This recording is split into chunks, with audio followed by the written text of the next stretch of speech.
High বন্ধুরা, এই engine ফ্যানটির problem কি আজকে আমরা দেখব।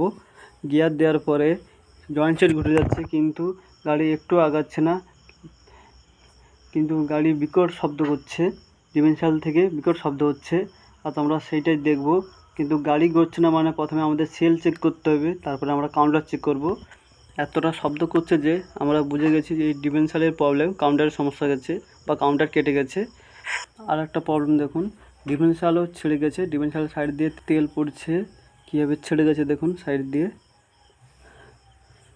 সব কিছু করার জন্য আমাদের ডিফারেনশিয়ালটাকে বাইরের দিকে বের করে নিতে হবে, কারণ ওইখানে আমাদের কাজ করতে একটু অসুবিধা হবে, তার জন্য বাইরে দিয়ে বার করে আনবো। ওইখানে কাজ করতে আমাদের একটু অসুবিধা হবে, তার জন্য বাইরের দিকে বার করে আনবো, কারণ ভিতরে অয়েল আছে। কারণ অয়েল খালি করে ভালো পরিষ্কার করে ডিফারেনশিয়ালে ফাটা জায়গাটা ওটা ওয়েল্ডিং করে পূরণ করব। তার জন্য আমাদের ডিফারেনশিয়ালে যে অয়েলটা আছে ওয়েলটা বার করে নিতে হবে।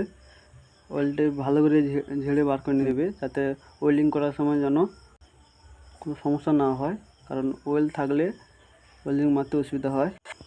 অয়েল বের করানোর পরে আমাদের সামনের নাটগুলো খুলে নিতে হবে। আমরা তাড়াতাড়ি করে নাটগুলো খুলে নেব। নাটগুলো খোলার পরে ডিফারেনশিয়াল থেকে কি শব্দ হতো সেই শব্দটা শুনুন।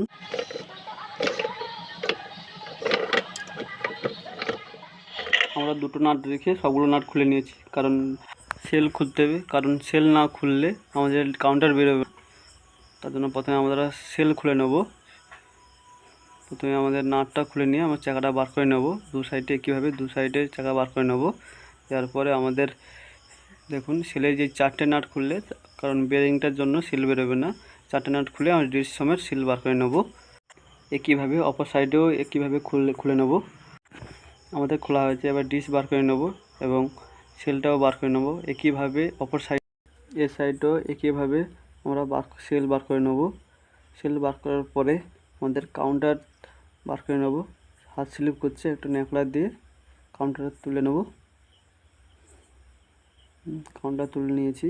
এবার দেখুন কাউন্টারের অবস্থাটা দেখুন, দানাগুলো একেবারে নষ্ট হয়ে গেছে। দেখুন আপনাদের কাছে গিয়ে দেখাই, দেখুন দানাগুলো একেবারে নষ্ট হয়ে গেছে, গোল হয়ে গেছে, নেই বললেই চলে। দেখুন উপরেটাও নষ্ট হয়ে গেছে, কন্ট্রোলটা পুরো নষ্ট হয়ে গেছে। দেখুন কী অবস্থা।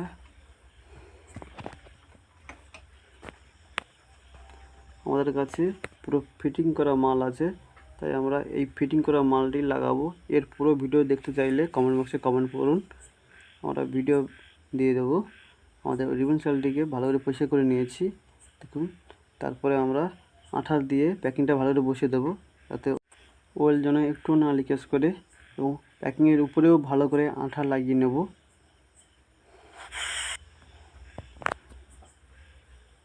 এরপরে আমরা কাউন্টার লাগাবো।